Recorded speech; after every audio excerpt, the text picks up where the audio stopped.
Type of shorts போட்டிருந்தேன். என்ன மாதிரினா சென்னைக்கு ஏன் சென்னைன்னு பேர் வந்துச்சுன்னு ஒரு ஷார்ட்ஸ் போட்டிருந்தேன். இன்னொன்று வந்து பார்த்தீங்கன்னா சென்னையில் இருக்க ஒரு ஏரியா கோடம்பாக்கம்னு ஒரு ஏரியாவுக்கு ஏன் கோடம்பாக்கம்னு பேர் வந்துச்சு அப்படின்னு சொல்லி ஒரு ஷார்ட்ஸ் போட்டிருந்தேன். அந்த ஷார்ட்ஸ் முடியும் போது அந்த பேர் வந்துச்சுன்னு தெரியணும்னு நினைச்சீங்கன்னா உங்க ஏரியாவோட பேரை கமெண்ட்ல போடுங்கன்னு சொல்லியிருப்பேன். அதை கேட்டு ஒரு 2 ஜீவன் வந்து கமெண்ட் பண்ணியிருந்தாங்க. லைக் பண்ணுங்க, கமெண்ட் பண்ணுங்க, சப்ஸ்கிரைப் பண்ணுங்க, ஷேர் பண்ணுங்க. இது மாதிரிலாம் கூவி வித்தாலும் இவங்களுக்கு நடுவுல இந்த 2 பேர் பண்ண கமெண்ட் எனக்கு ரொம்ப பெருசா தெரியுது. முதல்ல இவங்க 2 பேருக்கும் ரொம்ப தேங்க்ஸ். அப்புறம் ரொம்ப பெரிய சாரி, நடுவுல கொஞ்ச நாளா நல்ல வீடியோஸ் போட முடியல. அதனால உங்க கமெண்ட்டுக்கு நல்ல ப்ராப்பரான ரிப்ளை கொடுக்க முடியல.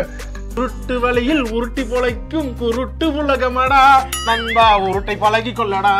ஸோ 2 கமெண்ட்ஸ் யார் பண்ணாங்கன்னா, ஒன்று வந்து ராக்கின்னு சொல்லி ஒருத்தர் ஃப்ரம் சைதாப்பேட், இன்னொருத்தர் வந்து சையத் அன்வர்னு சொல்லி from Otteri. So first comment Rocky தான். அவருக்காக இந்த சைதாப்பேட் வீடியோ ஃபர்ஸ்ட் போட்டுறோம். அது சையத் அன்வருக்காக ஓட்டேரிக்கு ஓட்டேரின்னு பேர் வந்ததுன்னு சொல்லி ஒரு வீடியோ கண்டிப்பா வரும். ஓகே, ஏன் சைதாப்பேட்னு வந்ததுன்னு முதல்ல பார்த்துடலாமா? 1730 ஆர்காட் நவாப் அவரோட அசிஸ்டண்டான சையத் ஷாவுக்கு நந்தனம், சைதாப்பேட், கோட்டூர்புரம் இந்த 3 ஏரியாவையும் கிஃப்டா கொடுக்குறாங்க. சையத் ஷாவுக்கு இந்த ஏரியாவை கிஃப்டா கொடுத்ததுனால சைதாப்பேட்டையில இருக்க மக்கள் ஏத்கான் பேட்டைன்னும் சையத் பேட்டைன்னு சொல்லிட்டு இருந்தாங்க. இதுவே நாளடைவில் சில வருஷங்கள் கழிச்சு சைதாப்பேட்டையா மாறிடுச்சு.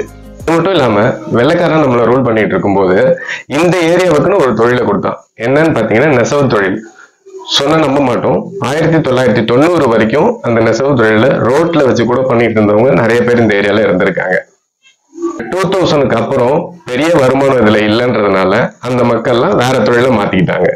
அதே மாதிரி சைதாப்பேட்ல தான் இந்தியாவிலேயே முதல்ல டீச்சர்ஸ் ட்ரைனிங் அகாடமின்னு ஒன்று ஆரம்பிச்சாங்க. சுமார் ஒரு 150 வருஷம் இருக்கும் அந்த பில்டிங் கட்டி. இப்போ மெட்ரோ ப்ராஜெக்டுக்காக இடிச்சு தூக்கியாச்சு.